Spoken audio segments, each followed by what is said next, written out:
India o Tíbet. Geográficamente estamos en la India, espiritualmente estamos en el Tíbet. Fue aquí, en Dharamsala, en las laderas del Himalaya, donde el Dalai Lama se refugió en 1959, tras huir de la invasión de su país por el ejército de la China comunista. Y es aquí, a 1500 kilómetros de la capital del Tíbet, donde el Dalai Lama dirige su patria espiritual desde hace 50 años.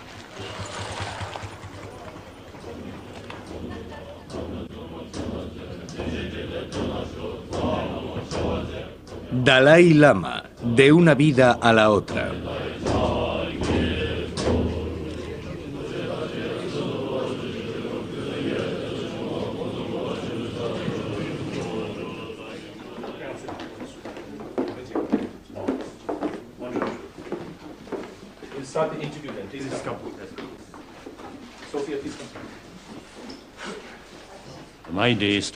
Empiezo el día a las 3 o 3:30. En cuanto me despierto, pienso en Buda y rezo una oración de saludo escrita por el pensador Nagarjuna. Rezo la oración acostado y en señal de respeto pongo las manos así. Así que muestro respeto, pero sigo acostado.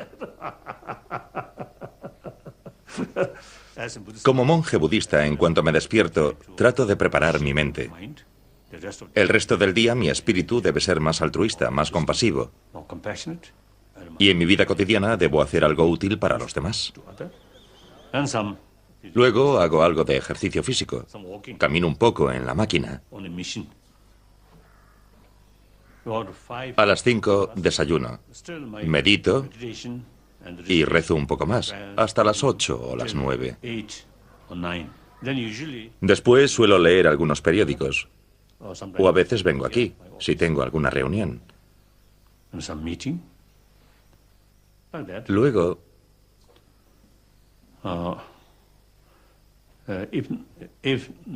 si no hay más trabajo, estudio las escrituras budistas. Después de comer, vengo aquí para celebrar reuniones y también dar audiencias. Actualmente, casi todas las semanas, vienen tibetanos que han llegado hace poco del Tíbet.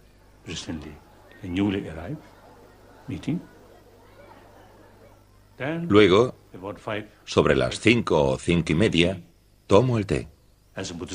Como monje budista, no ceno. Después, rezo de nuevo y hago meditación. Luego, sobre las 7 o 7:30, me acuesto. Duermo de 8 a 9 horas. Esa es la experiencia más agradable, la relajación completa. El Dalai Lama no es solo un monje budista sujeto como los demás a las 253 reglas de la vida monástica tibetana. Él es el maestro reencarnado, descendiente de una larga estirpe de hombres sabios y compasivos que han alcanzado el estado de Buda. Desde el siglo XV lo han precedido 13 de esos maestros y todos ostentaron el título de Dalai Lama, que significa océano de sabiduría. Una sabiduría que viene a buscar aquí gente de todo el mundo.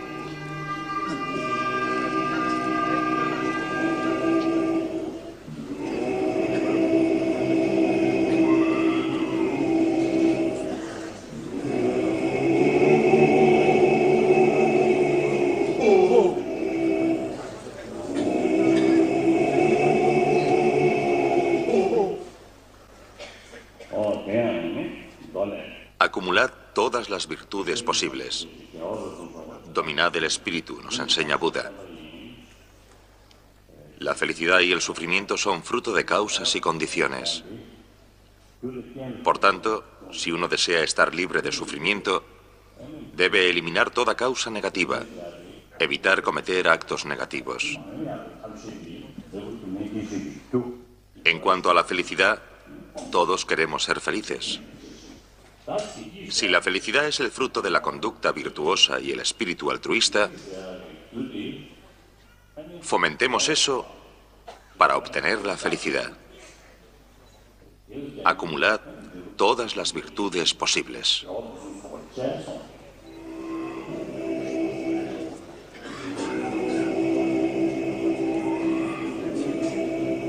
Estas enseñanzas se imparten bajo estrecha vigilancia.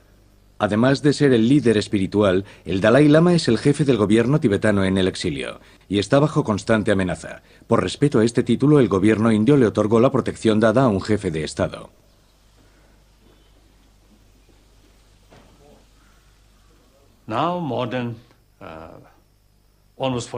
Llevamos más de 49 años siendo una de las comunidades de refugiados más prósperas. Aunque somos refugiados, hemos conseguido trabajar por la conservación de la cultura tibetana, la rica tradición budista tibetana.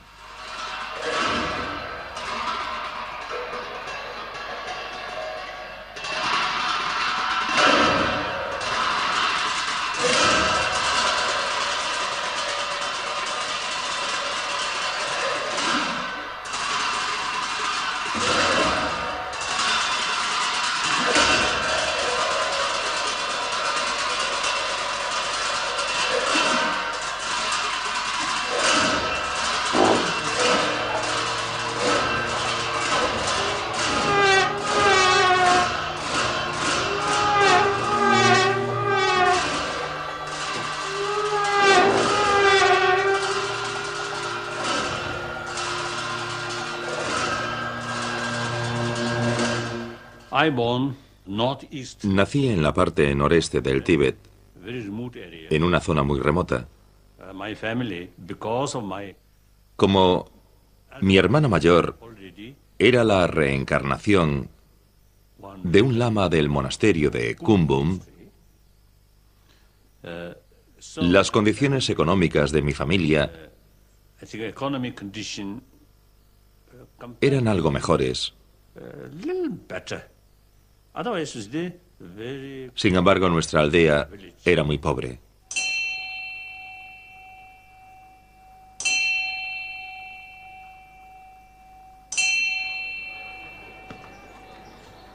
El paso de un pequeño estado teocrático pobre a un estado democrático moderno no se logra por decreto.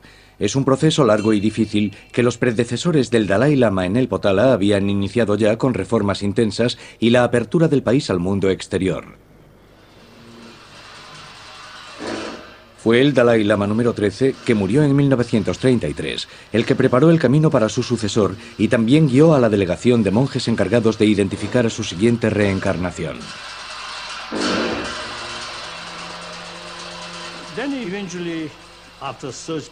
Cuando llegó el comité de búsqueda,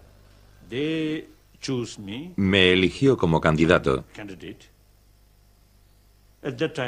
En aquel momento,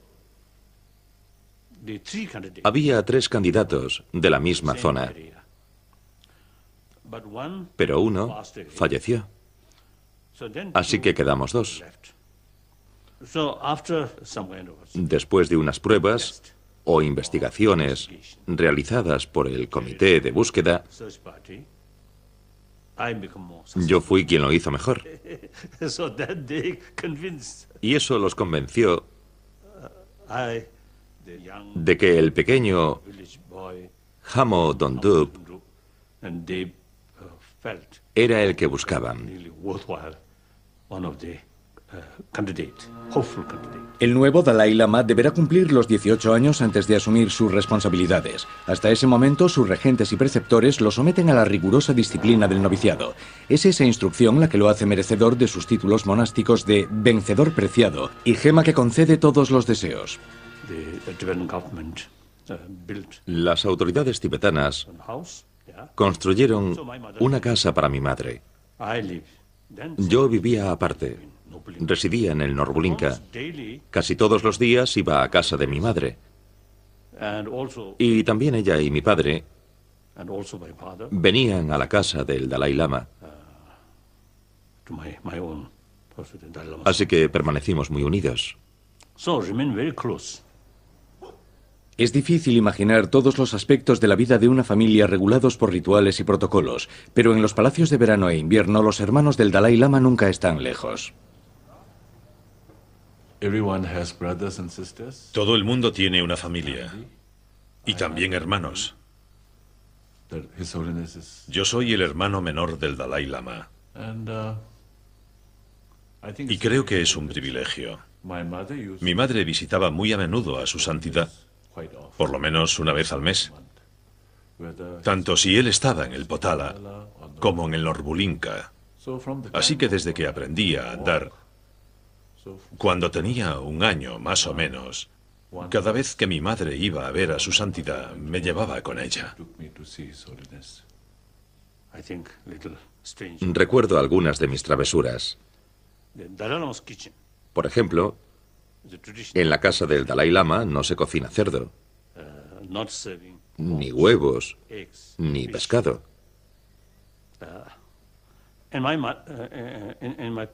En casa de mis padres, sobre todo a mi padre, le gustaba mucho el cerdo. Así que, de vez en cuando, yo iba allí a comer cerdo.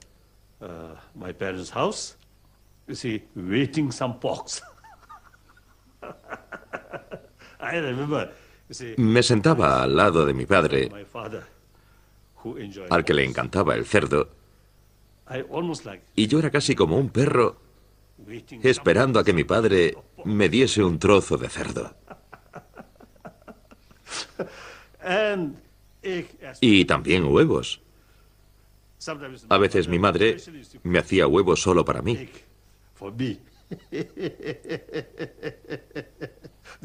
Era una pequeña infracción.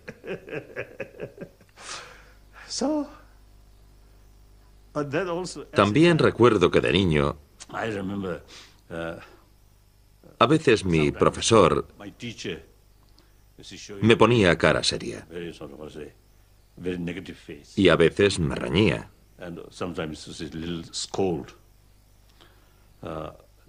Luego, en cuanto acababa la clase, corría a refugiarme en casa de mi madre, decidido a no volver a la residencia del Dalai Lama, porque quería quedarme con mi madre para librarme de las clases. Pero luego llegaba la hora de la clase vespertina y volvía sin rechistar a mi residencia oficial. Sí, son anécdotas de la niñez.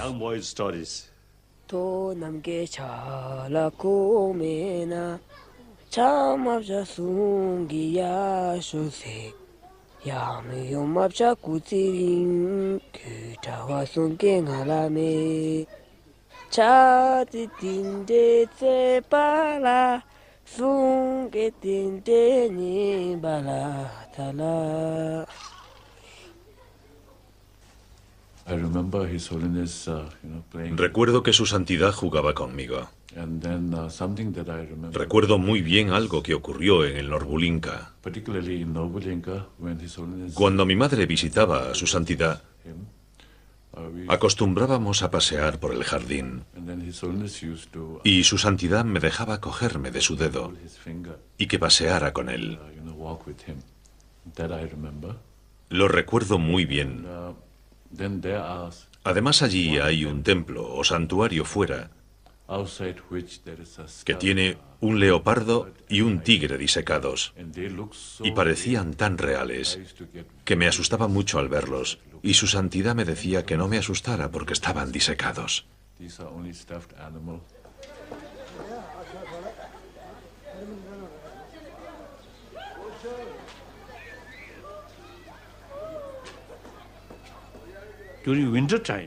En invierno, sobre todo en el Potala, había la costumbre de hacer retiro al menos un mes. Se hacía en una sala donde no entraba el sol. La ventana daba al norte y era fría. Creo que la sala tenía unos 2 o 3 siglos de antigüedad.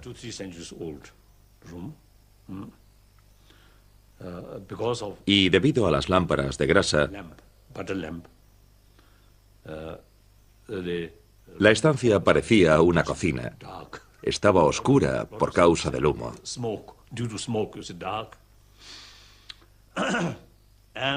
Y también había ratas. Mientras rezábamos o cantábamos, a veces veía aparecer alguna. Se acercaba al cuenco con la ofrenda de agua y la rata bebía del cuenco. No sé si a los dioses les gustaba aquel agua o no.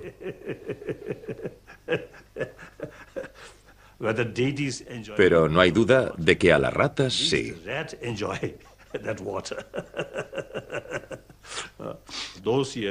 Durante aquellos años, mi maestro nunca me mostró una sonrisa. Siempre fue muy severo. A veces veía a los pastores, a la gente con ganado, que iba con sus animales de vuelta a casa, cantando. Y yo pensaba que me gustaría ser uno de ellos.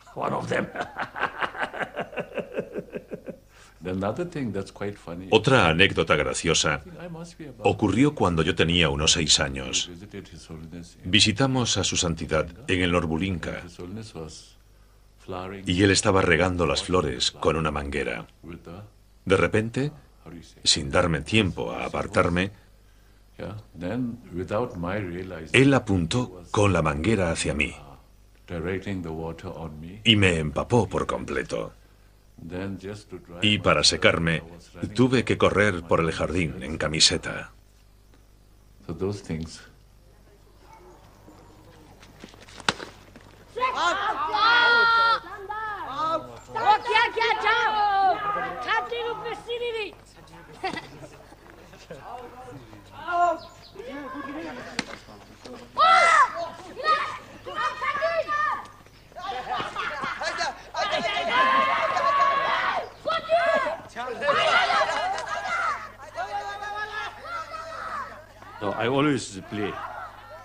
Yo siempre jugaba con los jardineros, con los barrenderos. La mayoría eran personas sencillas. No me trataban con reverencia. Por otra parte, había personas mayores que ya entonces expresaban su esperanza de un futuro mejor bajo mi reinado.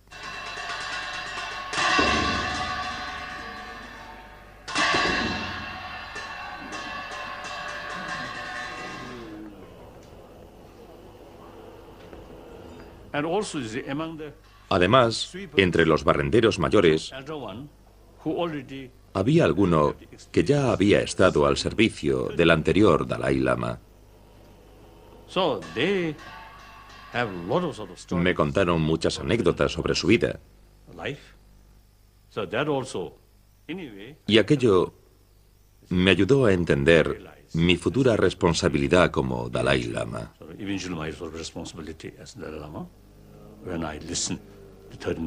Entonces vi lo difícil que era mi cometido, lo difícil que era mi posición.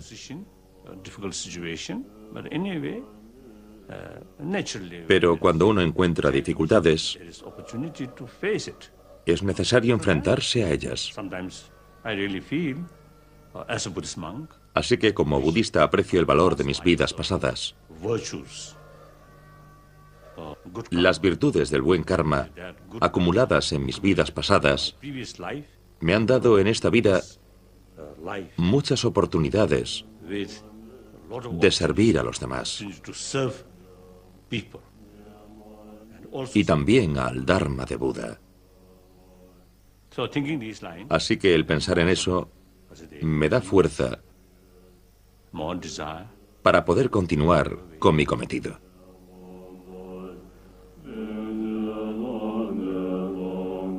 Cuando asume oficialmente el control del país en 1950, el Dalai Lama solo tiene 15 años. Aún no ha terminado su formación religiosa y carece de experiencia política. Su adversario en el histórico conflicto entre el Tíbet y China es Mao Zedong, que se propone conquistar al Dalai Lama y le promete respetar la autonomía del Tíbet. Invita al Dalai Lama a Pekín y lo cubre de regalos.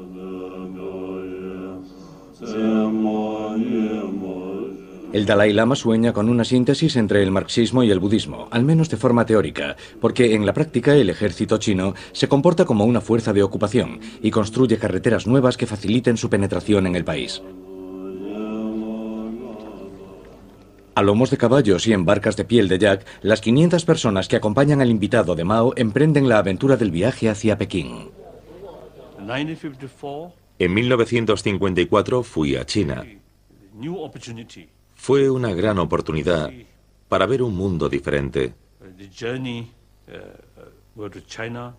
También pude reunirme con muchos tibetanos en las provincias de Amdo y de Kham. De modo que viví muchas experiencias, vi cosas nuevas y aprendí mucho. Además, conocí a muchos líderes, a grandes personalidades, como por ejemplo el presidente Mao Zedong. Aprendí mucho de aquella experiencia. Creo que a mi hermano, el Dalai Lama, le impresionó mucho la personalidad de Mao. Mao habla de buena fe y reconciliación. El Tíbet es un país grande que antaño dominaba China, pero está atrasado, así que necesita ayuda para desarrollarse y modernizarse. Mao incluso nombra al Dalai Lama vicepresidente del Comité Permanente de la Asamblea Nacional China, título honorífico que no tiene ningún poder político real.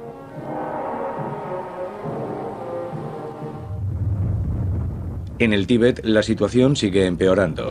La brutalidad de los chinos contradice las declaraciones de Mao. Como respuesta a la resistencia popular tibetana, que el Dalai Lama no promueve ni condena, el ejército chino pasa a la acción. En marzo de 1959, 4 años después de su regreso a Pekín, el Dalai Lama ve Lhasa invadida, su ejército destruido y a los monjes perseguidos. Palden Gyatso es uno de los monjes que sufrieron la represión. En aquel momento protesté contra la anexión. No quería que nos invadiesen. Y por ese motivo, en 1959, los chinos me encarcelaron. Me tuvieron preso durante 33 años. Durante esos 33 años me torturaron y me pegaron. Sufrí las torturas más horribles, pero afortunadamente no estoy muerto. ¿Por qué? Porque desde el punto de vista budista estoy protegido. No fueron los chinos los que me liberaron. Amnistía Internacional escribió sobre mi situación y se esforzaron mucho. Lucharon para que me liberasen después de pasar 33 años preso. Les estoy muy agradecida.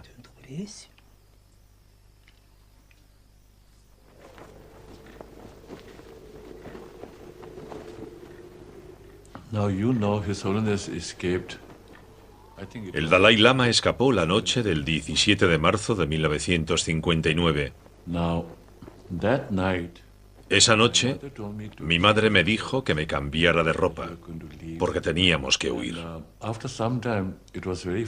Me hizo mucha gracia porque mi madre y mi hermana iban vestidas de hombre. Yo tenía 12 años y no podía parar de reír porque me parecían muy graciosas. Salimos de Norbulinka sobre las 9 o 9:30 y caminamos hacia el río. Pasamos muy cerca de los campamentos militares chinos. Nos marchamos de noche. Viajamos toda la noche y al día siguiente, muy avanzada la tarde, hicimos la primera parada. A veces viajábamos 6 horas, a veces 8, y en total nuestro viaje duró 12 días.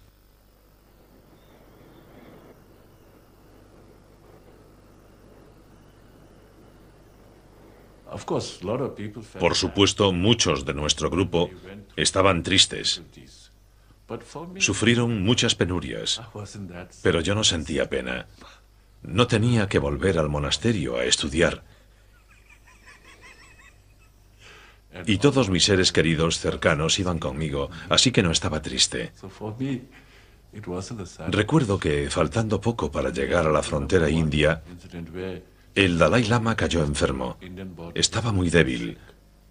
Así que si ven alguna foto de 1959, justo antes de llegar a la India, se le ve muy delgado. La bienvenida de India a los refugiados tibetanos resulta lógica por la historia que une a los dos países. India, cuna del budismo, es como la maestra y el Tíbet es el alumno. Unos lazos más fuertes que la reticencia política de Nehru al inicio del éxodo de los tibetanos. Al llegar a la India, el Dalai Lama me dijo, ahora somos libres. Tenemos libertad. Porque aquí no hay control chino. Después, en el verano de 1960, mi hermano se trasladó a Dharamsala por consejo del gobierno indio. El clima de libertad política de India, opuesto al totalitarismo de China, anima al Dalai Lama a seguir con las reformas democráticas que había iniciado en Lhasa. Organiza un gobierno tibetano en el exilio, capaz de llevar los asuntos internos y extranjeros del país con notable pericia, valiéndose del Foro de las Naciones Unidas.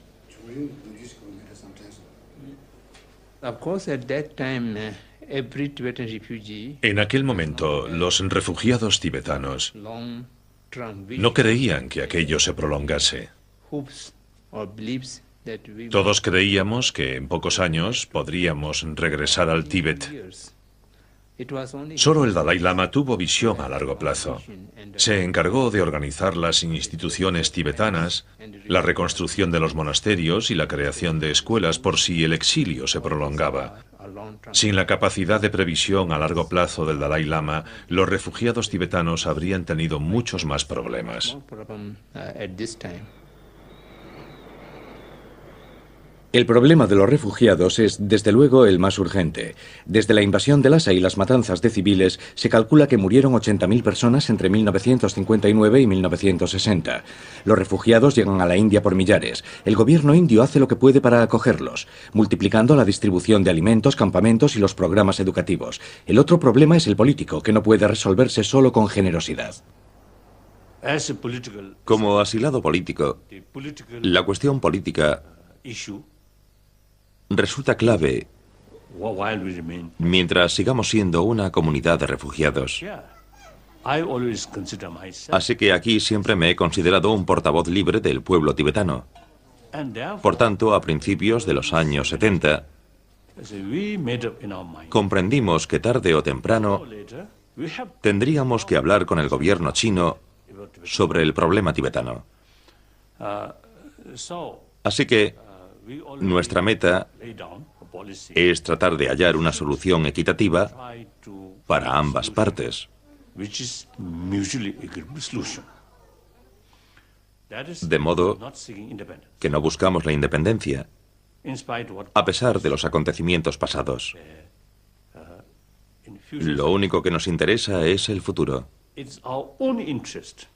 Materialmente, el Tíbet está muy atrasado, pero espiritualmente está muy avanzado. Todos los tibetanos quieren un Tíbet más moderno. Por eso, proponemos que en el aspecto del desarrollo material, el Tíbet siga dentro de la República Popular China. Conseguiremos un desarrollo económico mayor, pero eso solo será posible si podemos gozar de una autonomía verdadera. El Tíbet sigue siendo un pequeño enclave entre dos gigantes, que son India y China. No nos sentimos del todo seguros. La amenaza siempre está presente. Por eso el Dalai Lama, con una mentalidad muy pragmática, propuso la solución de la autonomía. Nuestro objetivo es construir una sociedad no violenta. Y nuestro objetivo también es conservar la herencia cultural única del Tíbet.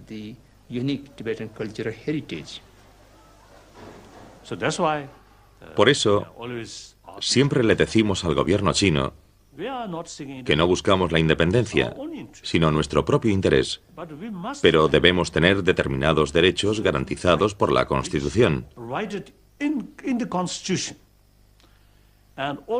a fin de construir una sociedad armoniosa, duradera.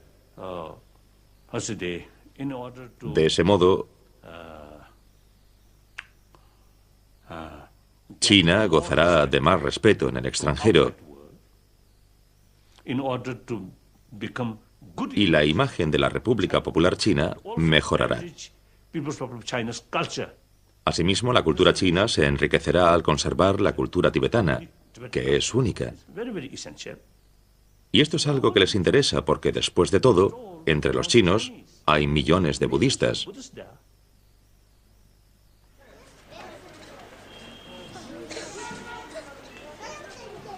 Entre los refugiados, que pasan de 20.000 a 100.000 en pocos años, hay víctimas de la reubicación forzosa de la población tibetana, sobre todo niños. También hay supervivientes del encarcelamiento y la tortura, como estos monjes, que aún hoy permanecen en primera línea del movimiento de resistencia.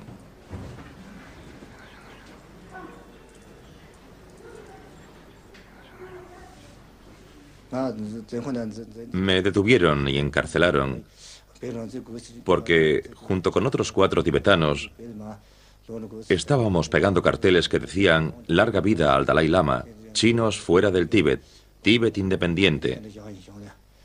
Los pegamos en las paredes de Pashizon. Fuimos Lobsang Tsering, Jampa Dorje, Pema Senun, Jampa Tashi y yo. Todos escribimos nuestro nombre en los carteles porque aceptamos toda la responsabilidad de nuestro acto y para evitar que otros tuviesen problemas por aquello.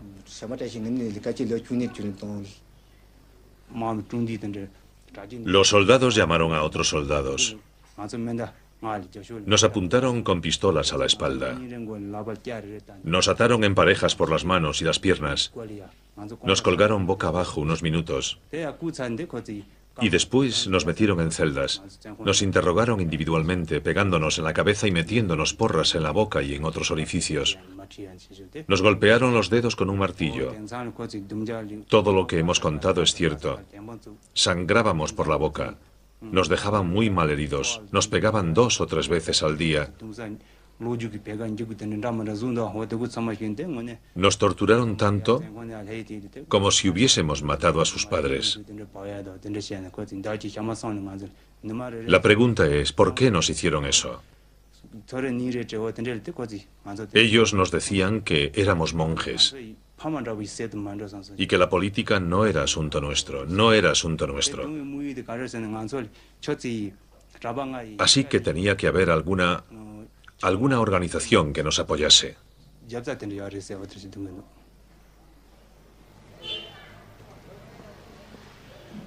Los chinos tenían razón en considerar que el budismo era la principal fuerza tras la resistencia popular tibetana. Para acabar con esa resistencia, la estrategia principal es atacar a la religión tibetana.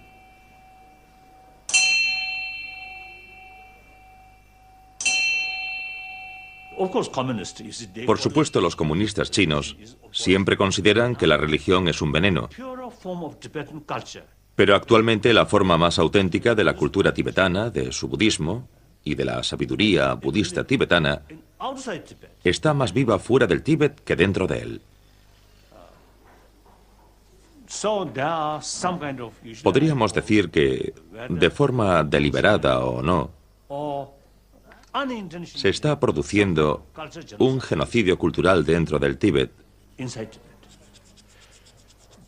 porque algunos dirigentes comunistas chinos están convencidos de que el budismo tibetano constituye una verdadera amenaza de separación, de secesión del Tíbet de la China continental. Si esas personas sienten ese temor, ¿cómo podrá sobrevivir la cultura tibetana? ¿Cómo podremos conservarla?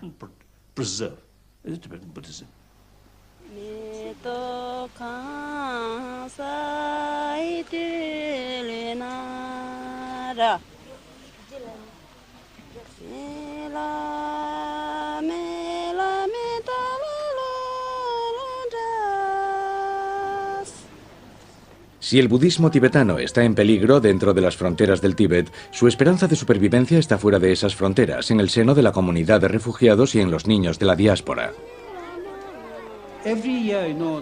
Cada año nos llega una media de 500 a 600 niños del Tíbet. También llegan muchos niños de diversos campamentos de refugiados, donde los padres tienen dificultades para cuidarlos. Nuestra prioridad es acoger a todos los niños que nos confían y darles protección. Algunos llegan con sus padres, que los dejan con nosotros, y luego regresan al Tíbet.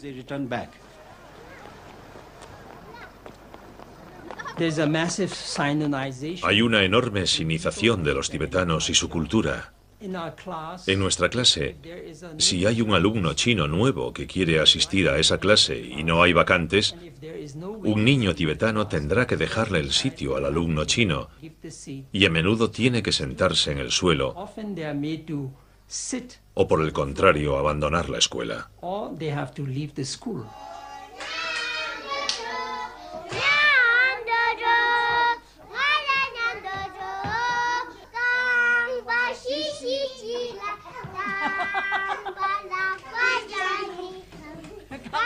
Para huir de esa discriminación que los niños sufren dentro del Tíbet, los padres a menudo se ven obligados a tomar la dolorosa decisión de separarse de ellos y enviarlos al otro lado del Himalaya, donde hayan una buena acogida y un ambiente que favorece el aprendizaje de su identidad tibetana cultural y religiosa.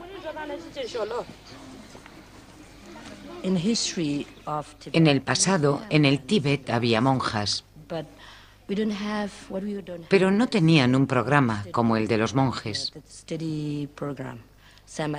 Así que el Dalai Lama reformó la comunidad de monjas y fomentó la construcción de centros educativos en los que podemos estudiar juntas y practicar juntas. Eso es lo que necesitamos. Y no solo estudiar el Dharma, sino también educación moderna. Lo que el Dalai Lama quiso es que las monjas pudiesen servir a la comunidad como docentes, como enfermeras o en lo que fuese necesario.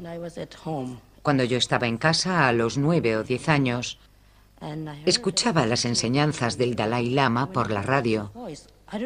No entendía bien el tibetano en aquel entonces, pero al oír su voz no sé por qué me echaba a llorar.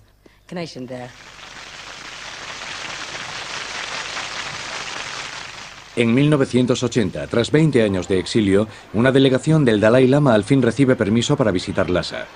Encabezada por su hermano y su hermana, recibe una calurosa bienvenida popular que demuestra que la influencia del Dalai Lama sobre su pueblo permanece intacta, pese a la represión china y al programa de inmigración masiva de colonos chinos.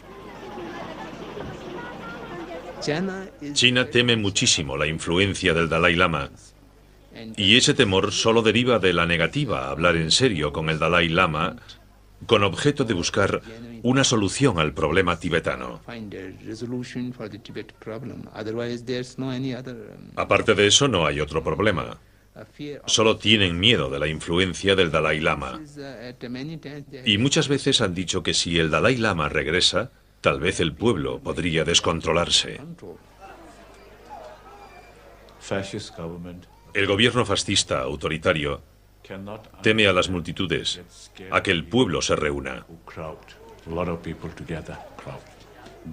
Además, las autoridades chinas tampoco entienden ni toleran que se tengan ideas distintas a las suyas. Todo el mundo tiene que pensar tal como dice el partido. Aunque a principios de los 80, los chinos me presentaron una propuesta con 5 puntos sobre mi regreso, en la que me ofrecían recuperar todos mis privilegios.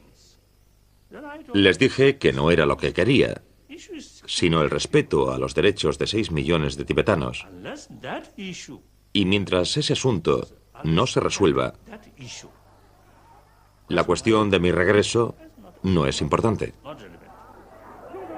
Su regreso es menos posible mientras continúe la violencia.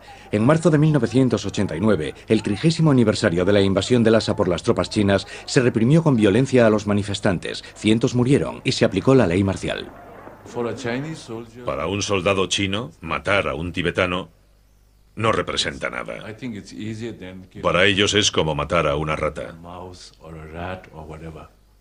En otras palabras, que para los soldados chinos, por orden de sus superiores, la vida de los tibetanos no vale nada.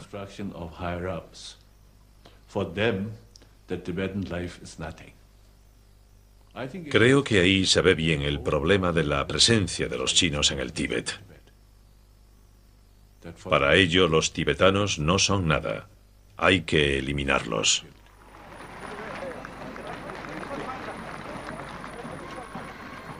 La reacción internacional ante la matanza de 1989, condenada por los Estados Unidos, Francia y el Parlamento Europeo, pudo influir algo en que ese año le concediesen el Premio Nobel de la Paz al Dalai Lama y a través de él a todo el pueblo tibetano.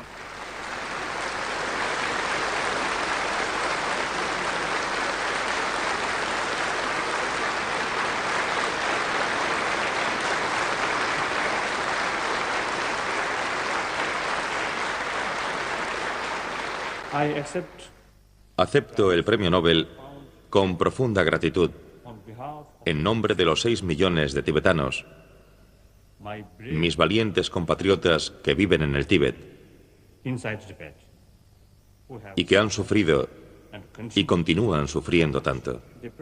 El premio confirma nuestra convicción de que con verdadero valor y determinación el Tíbet será liberado. Gracias.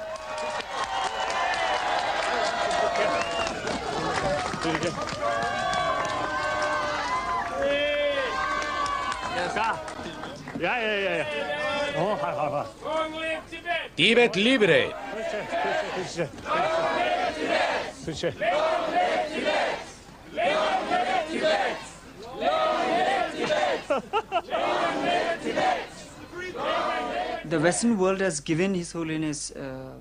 El mundo occidental ha dado al Dalai Lama premios, medallas de oro.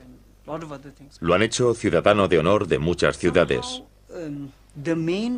Pero el objetivo fundamental al que el Dalai Lama ha consagrado su vida es a lograr la libertad del Tíbet y a lograrla mediante la no violencia.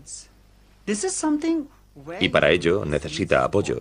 El Dalai Lama necesita ayuda. Y el mundo occidental no está ayudando. Cuando su santidad sube a un estrado, todo el mundo aplaude.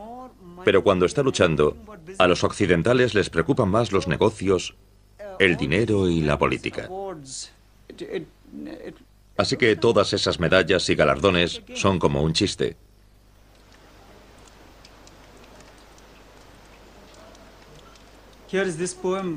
Aquí tengo un poema que habla sobre mi fe. Lo escribí cuando estaba encarcelado en el Tíbet. Matad a mi Dalai Lama para que ya no crea más. Rompedme la cabeza, golpeadme, desnudadme, encadenadme, pero no me dejéis libre. Dentro de la cárcel este cuerpo es vuestro. Dentro de mi cuerpo mis creencias son solo mías. ¿Queréis conseguirlo? Mantenedme callado aquí. Aseguraos de que no queda aliento, pero no me dejéis libre. Si queréis, volved a hacerlo desde el principio. Disciplinadme, reeducadme, adoctrinadme, enseñadme vuestros engaños comunistas, pero no me dejéis libre. Matad a mi Dalai Lama y no volveré a creer. En él el preso se burla de la autoridad. Dice, podéis capturarme, podéis golpearme, podéis usar vuestro ejército, vuestra policía, vuestra ley, vuestros instrumentos de tortura, pero no podréis cambiarme, porque soy lo que mi fe es. Y porque mi fe está en el Dalai Lama, y jamás se quebrantará. Y si queréis que cambie, hacedme perder la fe. Si queréis que cambie, matad a mi Dalai Lama. Pero eso es imposible.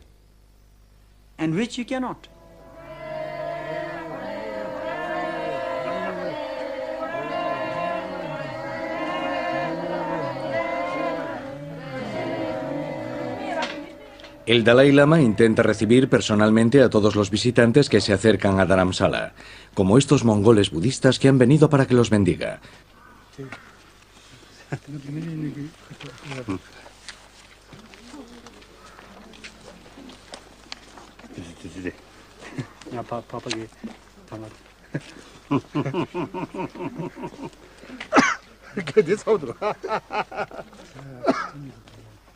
No olvidemos que muchos textos budistas fueron escritos por los mongoles, y todavía hay muchas costumbres comunes entre los dos pueblos, como la de ofrecer un chal de seda como símbolo de bienvenida o lealtad.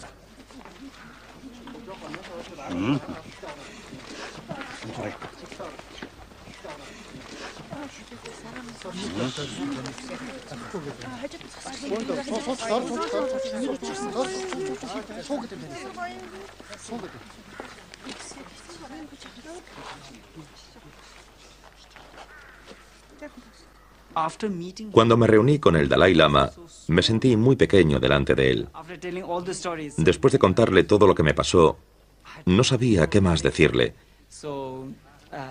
Te sientes insignificante ante su santidad. Percibes lo que sufre por los tibetanos y la enorme compasión que lleva dentro.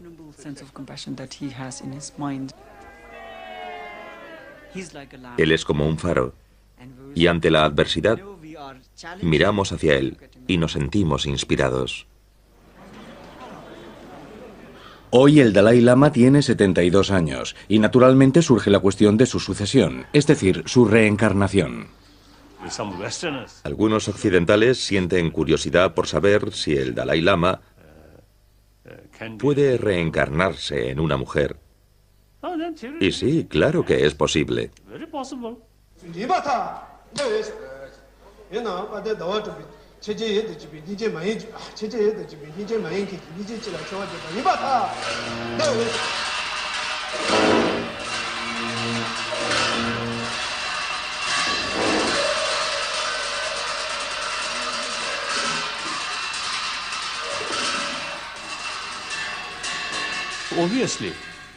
Evidentemente, el propósito de la reencarnación es completar las tareas de la vida anterior que no se completaron. Así que, lógicamente, si muero estando aún en el exilio, mi reencarnación se producirá fuera del Tíbet para llevar a cabo la tarea que empecé y que aún no he terminado.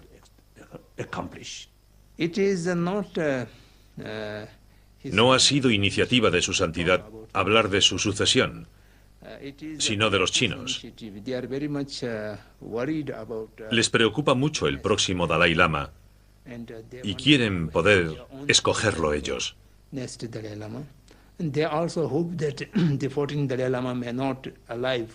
También esperan que el actual Dalai Lama no viva mucho tiempo. Y han propagado el rumor de que padece cáncer en fase terminal. Así que cuando muera, los chinos quieren elegir al siguiente Dalai Lama.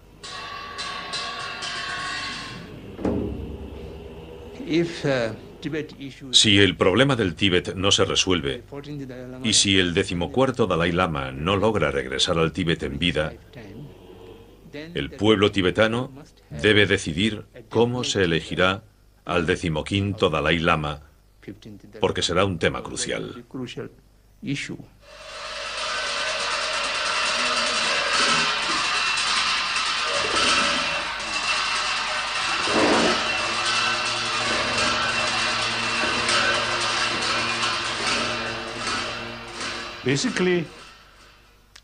Desde el principio apoyé la candidatura china a los Juegos Olímpicos.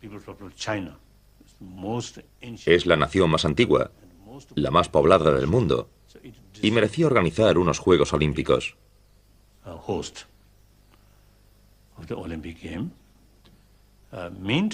En mi declaración también mencioné a las ONG que se preocupan por la situación de falta de respeto a los derechos humanos por la falta de respeto a la libertad religiosa y de prensa en China. Por desgracia, en esos aspectos no se ha avanzado mucho. Así que, para que China sea una buena anfitriona olímpica,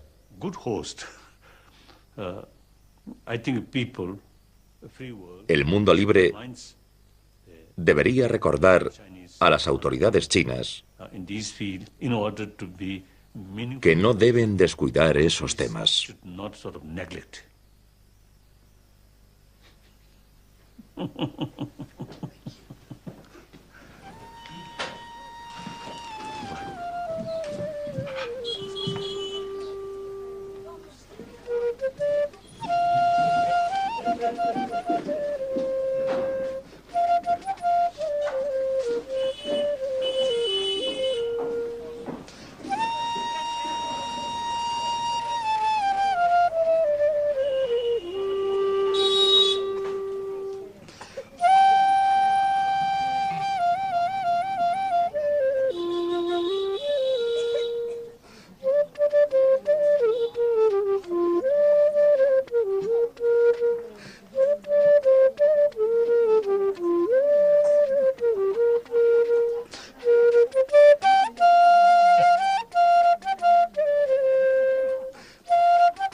Rezo la oración acostado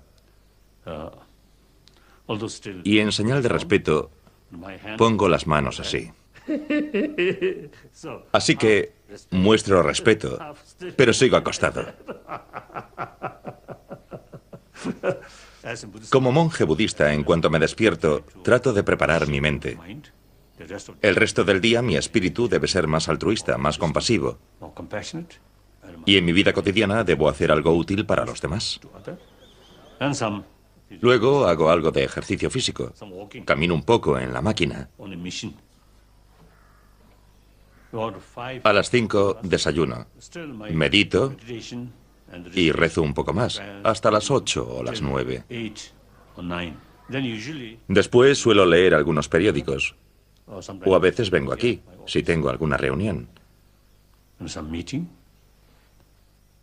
Luego,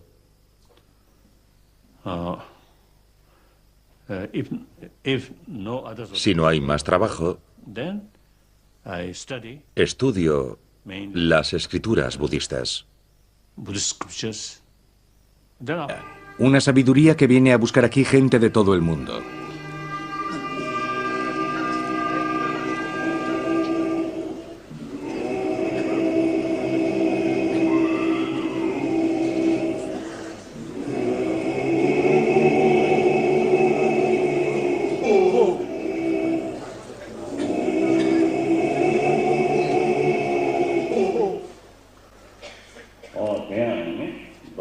Acumulad todas las virtudes posibles. Dominad el espíritu, nos enseña Buda. La felicidad y el sufrimiento son fruto de causas y condiciones. Por tanto, si uno desea estar libre de sufrimiento, debe eliminar toda causa negativa, evitar cometer actos negativos.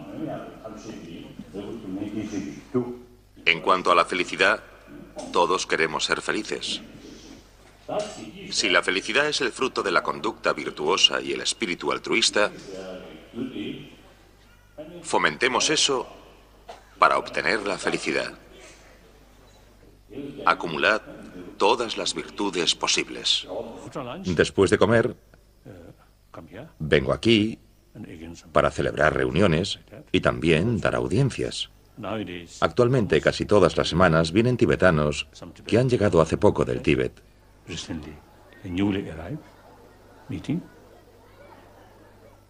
Luego, sobre las 5 o 5:30, tomo el té. Como monje budista, no ceno. Después, rezo de nuevo y hago meditación. Luego, sobre las 7 o 7:30, me acuesto. Duermo de 8 a 9 horas. Esa es la experiencia más agradable, la relajación completa. El Dalai Lama no es solo un monje budista sujeto como los demás a las 253 reglas de la vida monástica tibetana. Él es el maestro reencarnado, descendiente de una larga estirpe de hombres sabios y compasivos que han alcanzado el estado de Buda. Desde el siglo XV lo han precedido 13 de esos maestros y todos ostentaron el título de Dalai Lama, que significa océano de sabiduría. India o Tíbet. Geográficamente estamos en la India, espiritualmente estamos en el Tíbet. Fue aquí, en Dharamsala, en las laderas del Himalaya, donde el Dalai Lama se refugió en 1959, tras huir de la invasión de su país por el ejército de la China comunista. Y es aquí, a 1500 kilómetros de la capital del Tíbet, donde el Dalai Lama dirige su patria espiritual desde hace 50 años.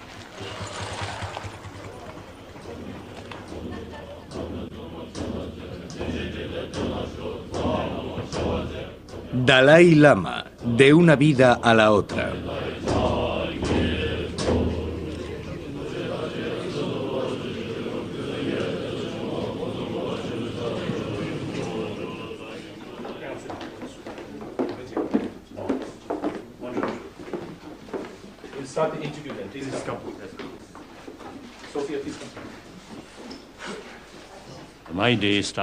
Empiezo el día a las 3 o 3:30.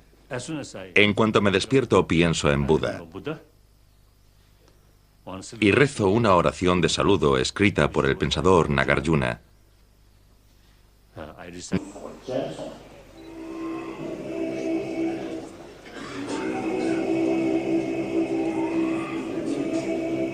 Estas enseñanzas se imparten bajo estrecha vigilancia. Además de ser el líder espiritual, el Dalai Lama es el jefe del gobierno tibetano en el exilio y está bajo constante amenaza. Por respeto a este título, el gobierno indio le otorgó la protección dada a un jefe de Estado.